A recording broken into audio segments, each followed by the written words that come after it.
You can see they left a lot of rocks which was frozen. Now what the farmers have done here, with the help of heavy machinery, they've dug up and buried all the rocks and turning this place into a farm. So it will be sheep farming here. They also have cattle apart from sheep. Now have a look at this gully here from left to right. An enormous big glacier moved and carved this and deposited all the rocks it had in it as frozen, and deposited all the rocks and just went carving this. So there's another one of this sort further, you'll see. Now the day has broken and you can see some scenery, so I'll let the scenery talk to you. I'll shut up for a while and let you enjoy the scenery. I'll talk to you again when we arrive at a little village called Garston. Now I'll slow the coach down and you can see on your left a red shack, and that red shack has got post boxes on the side, a white door and post boxes on the other side as well, and it's still operational, it's running. I got down to see it one day and learned that it was built in 1878 and was serving as the post office in this region, and it's still going there, it's still operational. Look at this red shack here, the first one. That's the post office, and the smallest post office in the world.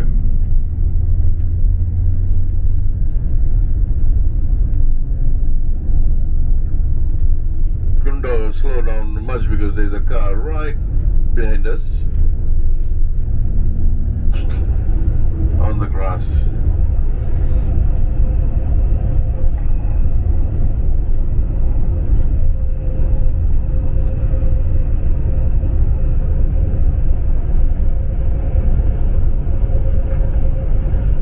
With a daughter for some reason. They came to terms and stopped trying anymore. They're getting old too. So the boys started growing and they went to school, they went to the universities, they got their qualifications all done up. Some bought more farms around and some stayed with the parents. And what next? They all started getting married one after another. And in no time they had 13 daughters-in-law. They always wanted a daughter. They got 13 daughters in forms of a daughter-in-law. So the family was happy. And the best part is they all stay together. So this Ethel is a one family place. Yeah, the kids didn't want to leave their parents alone, so they just staying with their parents.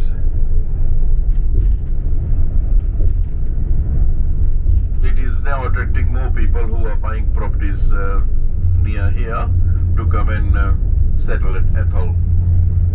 Lindis Pass, which is known to be a very cold place, it comes a lot of snow and sometimes there's massive snowfall there, and there are road closures as well at Lindis Pass. So they were released, the deer were released in the cold place for them to go in the higher country sheep farms and graze off all the weeds. That was their initial idea to get them into New Zealand. And lean meat. So they talked amongst themselves while resting and thought of capturing deer, and because the meat is, the venison is so good, why don't we raise deer under captivity and do some deer farming? So different flavors. I said, no, I don't think so. Cows don't no flavors of grass. So further on, after we go out of Mosburn, you'll see more of these, and some are wrapped in purple colors or pink colors. So he comes out again and says, are those for the breast cancer? I said, no. How would cows have breast cancer? So maybe they're selling for breast cancer. I said, perhaps, yeah, maybe. That's why they wrapped it. Oh, he put me in a difficult position. Now I've got a good mind to go and see this farmer and ask him not to do it again.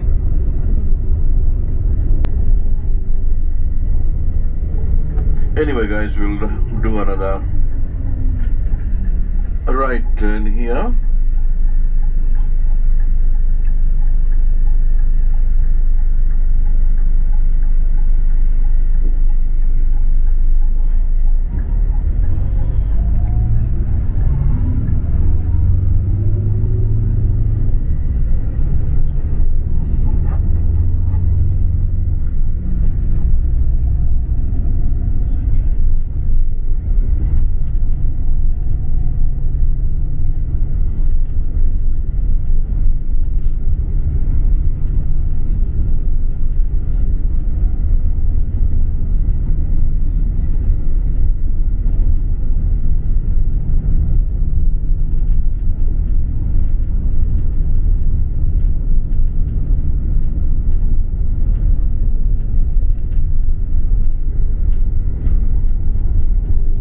Yeah, ladies and gentlemen, that sometimes we stop for a washroom break.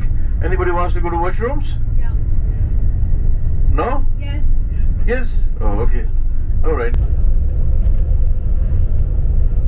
On the second part of our travel, we have stoppings here and there, where we'll stop for a photo take, some scenic stops, and Mirror Lakes and all that. So I'll brief you all that about all that once we set off on our second part of the journey. This is just to let you know what you can expect. and our travel plans.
Right guys, that was our break.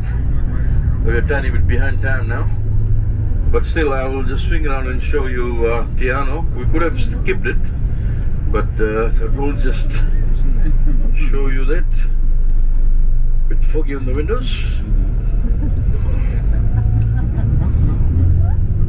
Now this little township of Tiano, ladies and gentlemen, is based on or built on the shores of Lake Tiano, which is the second largest lake of New Zealand. The largest lake, as you know, is Lake Taupo, which is in the North Island, and that is said to be as the size of Singapore. That's how big it is. So we'll just swing left here so we can go along the shore of the one end of the lake. You'll see one end of the lake, and this is the second largest lake of New Zealand and the largest lake in the South Island. It's a tidy little town. One side you see this lake here, the other side we have got all the hotels lined up. So you're seeing one end of the lake here. There's many tours operating from this lake here. As you can see, there are two aircrafts on the water here. We can't call them seaplanes, can we? Because they are on lake. So we can't call them lake planes either. What do we call them, man? Guys, amphibian aircrafts will do? Well, float planes. Aeroplanes. Yeah. Okay, amphibian aircrafts will do. And also there's a helipad further on. So the helicopter operates from here. And we have boats here. So pretty hustly bustly little town.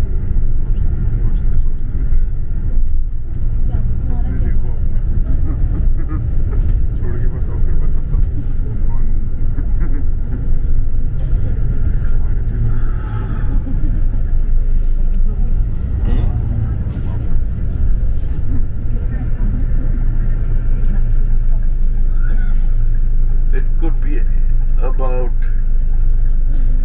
13,000.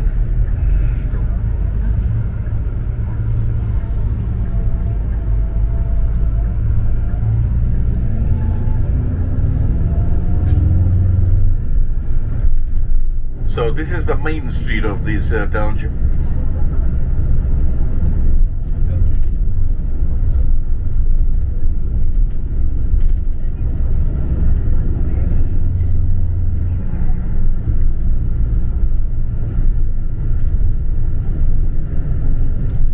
Oh, all the buses here are gone. So we are one of the last ones now.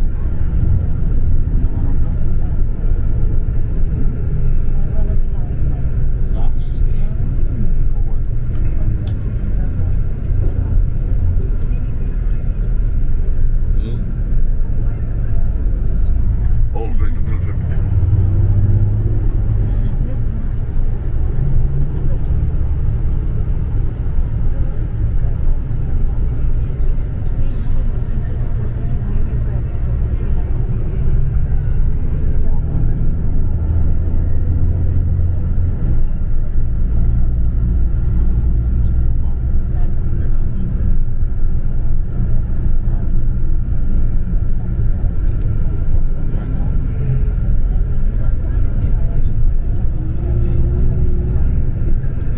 Right, we are back on State Highway 94, ladies and gentlemen, and we begin the second part of our journey.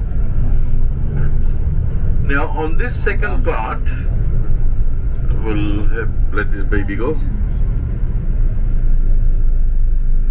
On this second part, we will have some stoppings here and there, 4 of them. The first one will be coming up at the widest valley in the Southern Alps, and that valley is called the Eglinton Valley. We'll stop there for our picture take, photo stop. So you can all jump out, all of us will jump out, and then grab a picture of the scenery. And if you want to be on the scenery, you can get one of the friends to click the camera for you, or ask me. I will happily click the camera for you. The second stop will be a place called in the sheep farming industry. Now this place is called Teano Downs.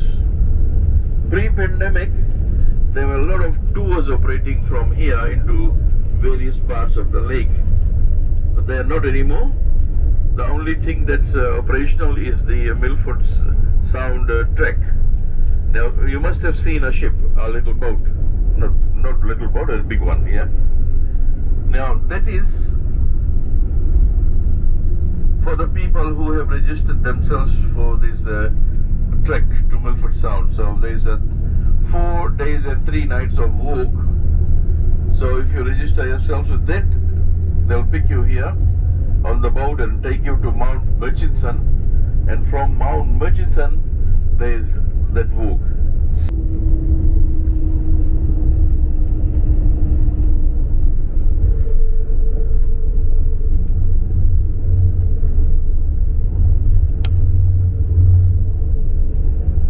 Now as we go further, you will see a scar on the side of the mountain, a white scar, as if somebody has run a bulldozer from up top down.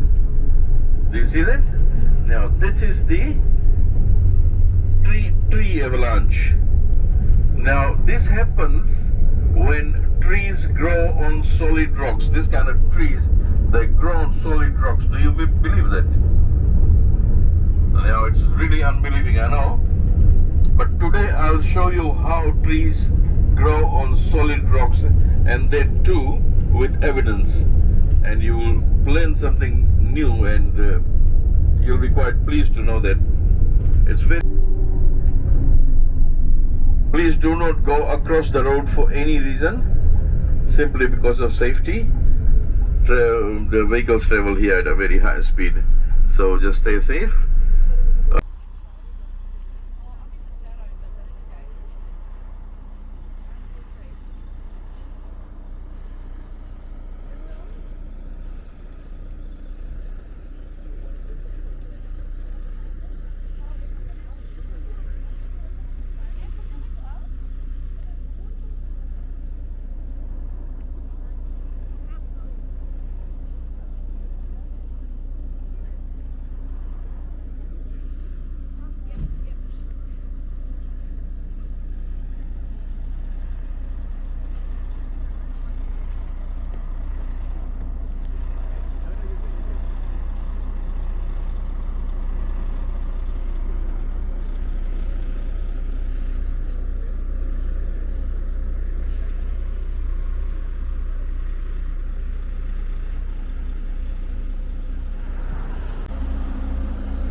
Eglinton Valley.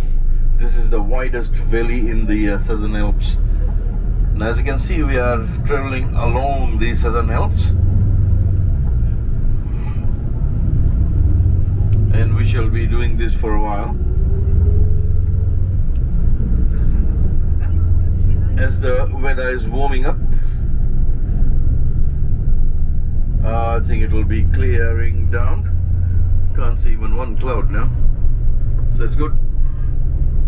I know you'll be soaked in the scenery so much that sometimes you'll forget that we have to get going. So in that case, I will remind you guys. I'll do a like that, meaning the bus is leaving in 2 minutes, so I've got to drop everything and be back on the bus.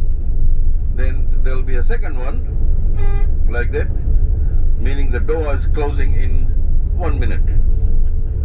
There won't be a third one because there'll be no bus there. So make sure you drop everything on the first one and be on the bus.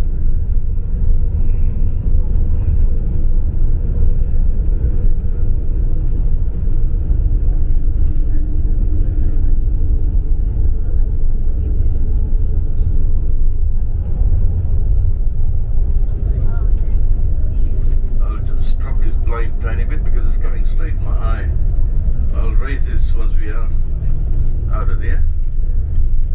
Can you see from? Yeah, okay, alright.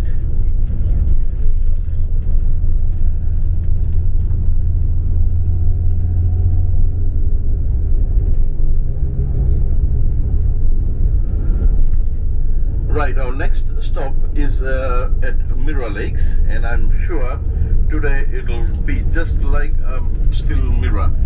So you'll see the reflection of these mountains on the surface of the lake, which is absolutely spectacular. So I will urge each one of you to take a little walk. That will be a little exercise as well, and stretch out yourselves, enjoy the scenery. And it's about 7 to 10 minutes of walk. So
can't get it, the ducks are in the way, look.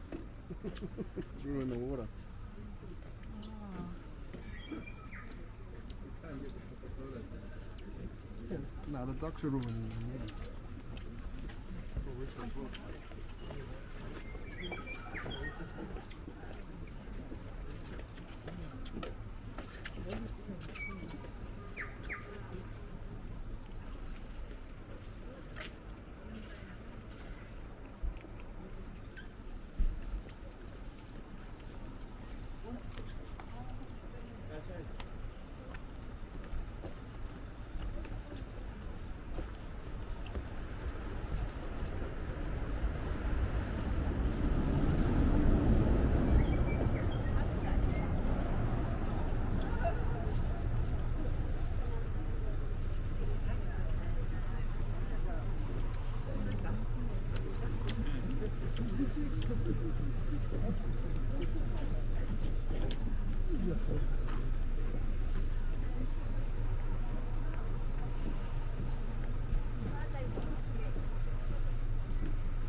since the past 7 weeks or so, because they are all nesting. So the highlight is not there, it's only water flow. That's all, just another creek. So I think with this time that we have,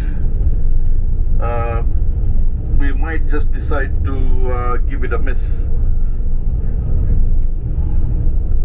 If there are parrots there, we would definitely stop. But there are no parrots at all.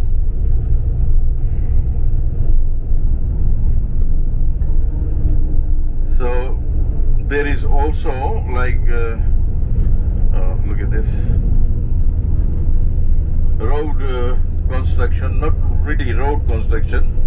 They are putting cables from Tiano to Milford Sound. They're putting the internet cables. But however, ladies and gentlemen, as we go deeper in the forest, you will buy moss. As you can see, it's happening now. This is the carpet moss which is on the ground like a carpet. And trouts, both brown trouts and rainbow trouts in here, and it attracts a lot of local people in the long weekends. Come and fish here. That reminds me of me when I first moved into Queenstown. I was so happy to see lakes and water everywhere because I'm from the islands and we go out fishing a lot. Everyone goes out fishing, and I'm a very keen fisherman, so I bought a license, a fishing license that cost me $118 for the year, and I was quite happy with it. So any spare time I got, even if it was 2 hours, I'll jump in my car, go cast my rod, and then wait for something to happen. And also the museum, but we are not going there today. We're going to Milford, so we'll go straight. Now coming up on our right, that's the river, and it's called the Hollyford River. Again, very, very cold because all glacier water.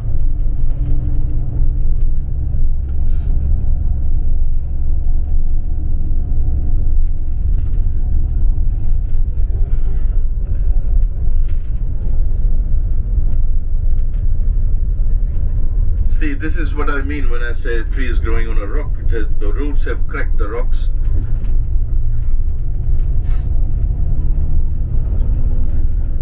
Coming up shortly, on your left will be a cascade, a waterfall. I'll slow the coach down so you can take some pictures. Have your cameras ready.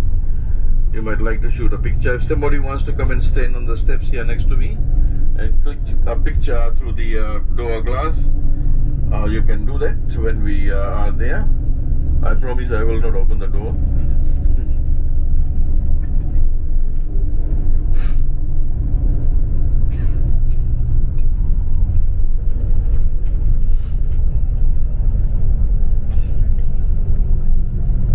Oh yes. Alright, sorry, forgot all about it. Thanks. Yeah, it's coming on your left. It's on your left. There it is.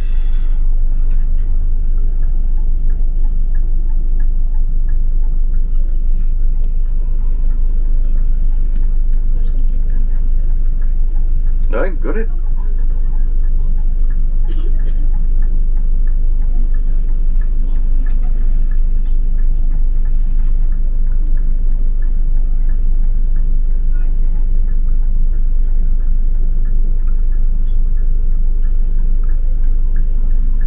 Alright guys, okay, great, welcome. Now you'll be seeing more of these from your boat, but not as close as this.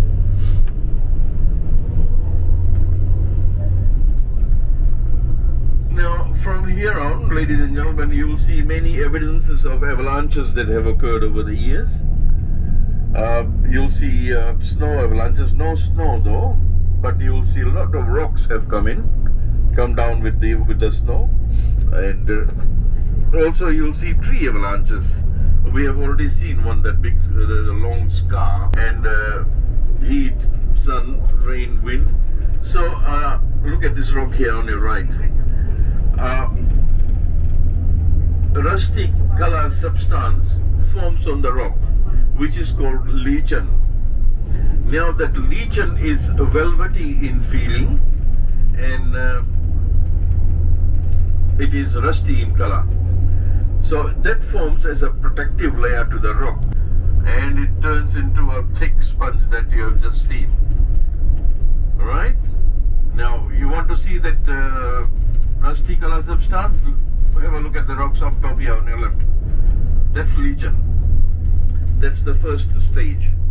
Now it's just 20 years old or so, and later on it will have moss growing on it, and then the moss will trap dust from the air. Shrubs do. They're these trees, but they're in a very small form, and they've got roots like hair, very thin roots.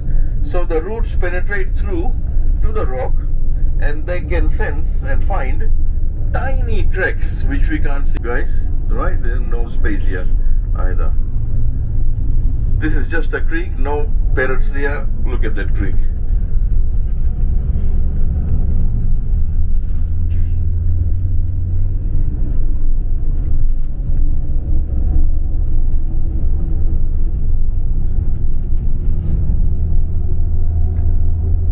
Now, one thing good about this is that you will arrive Milford ahead of time, so you won't be in a rush situation. You'll be eased up.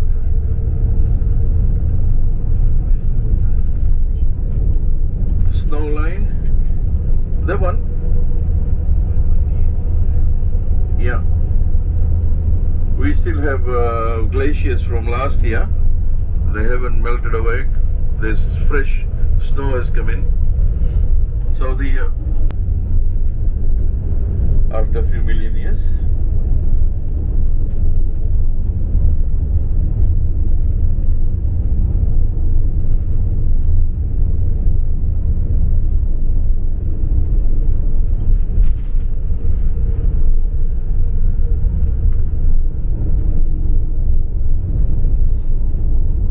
Now there are authorities here manning this, especially this road, although it's under Wakakotahi, or the Land Transport Division, but this is a special branch which only manages the Milford Sound Road and keeps a very tight watch, or close watch on the weather, the rainfall, the snowfall, and all that go with it.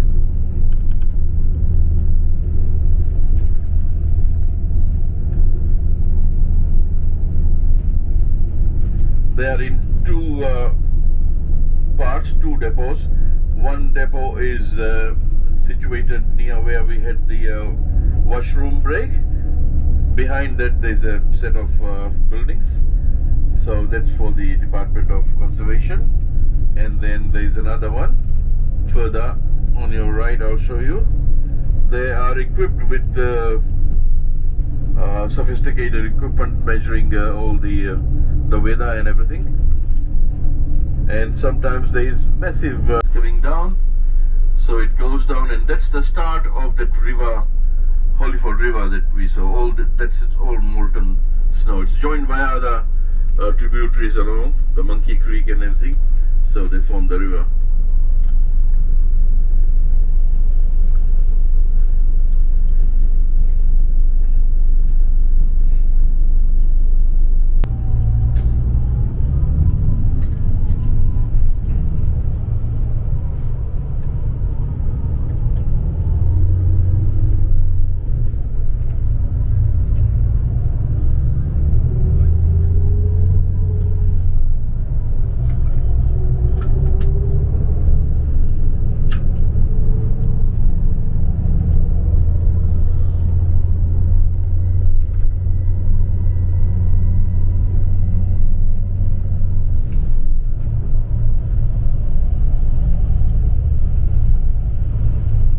So this is the Homa Tunnel, ladies and gentlemen. It's about 1.3 kilometers long.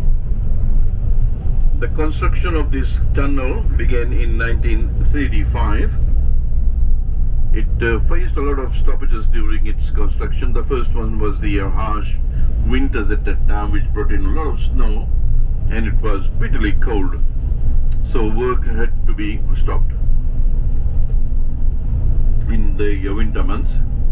Then came the Second World War, which began in 1939, was it?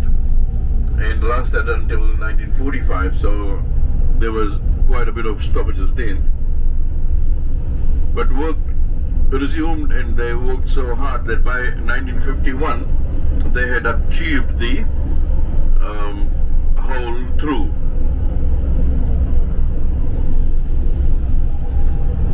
And the first car went through in August 1954. You see that we are going on a roll, we are on a descent. The fall is about 10 to 1, meaning every 10 meters we travel, we drop by 1 meter. There are 3 faults going over and above this tunnel. That's why we got water seepage here and there.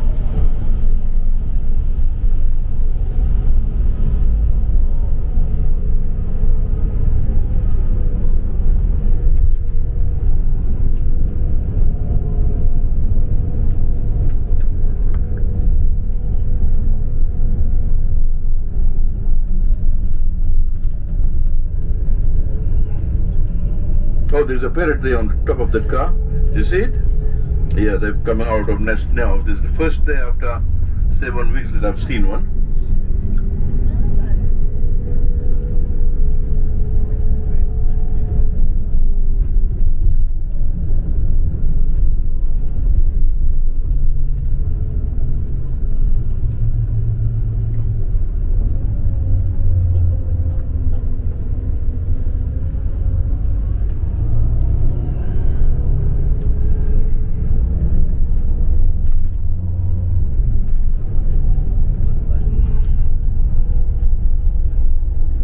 Some of you might wonder if there is a fire hazard here.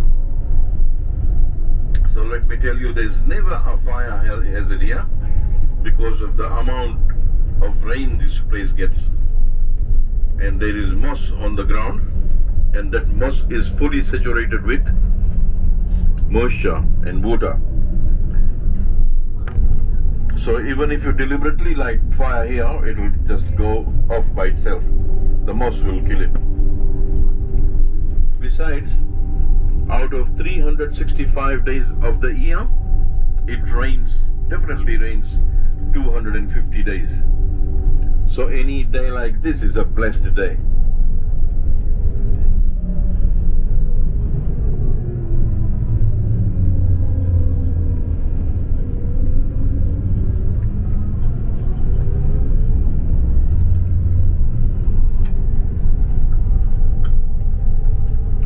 Now, how it rains here?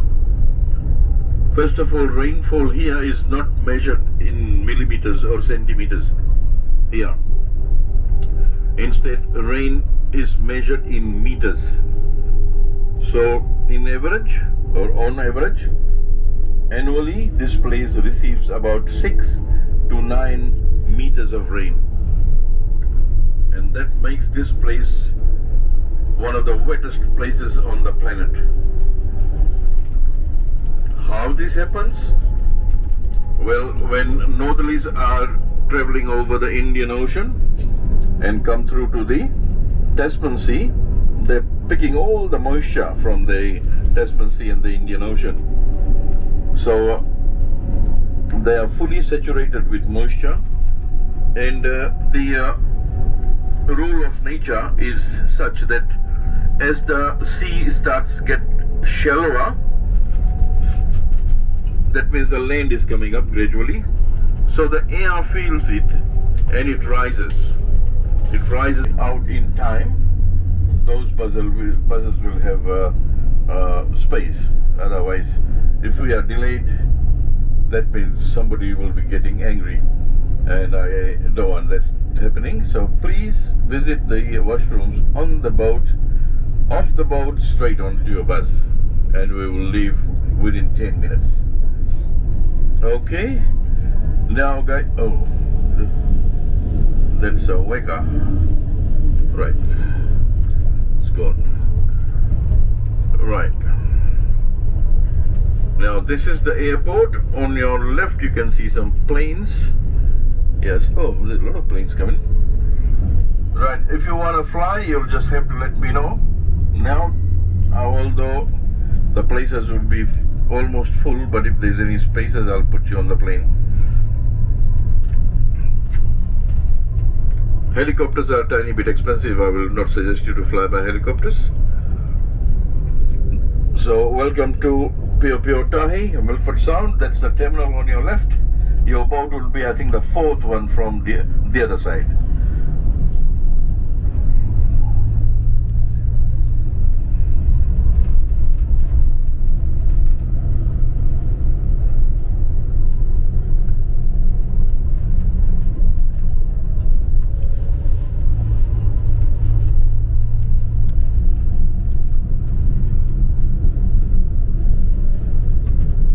Now, do take your protective wear, because sometimes the boat will go very close to, or sometimes underneath a waterfall.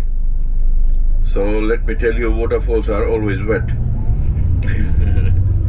So take your hoodies with you in case you want to go and stand on the deck.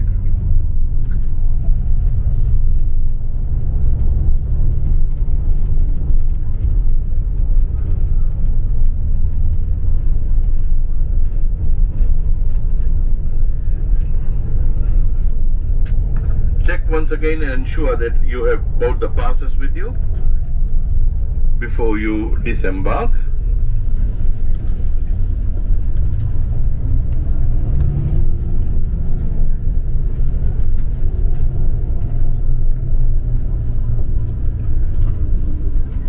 Not a very nice place here. We've got a puddle of water, haven't we?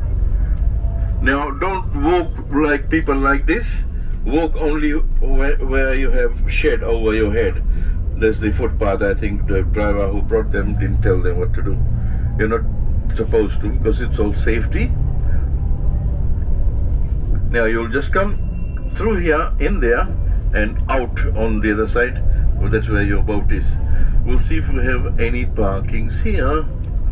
Yeah, let him go.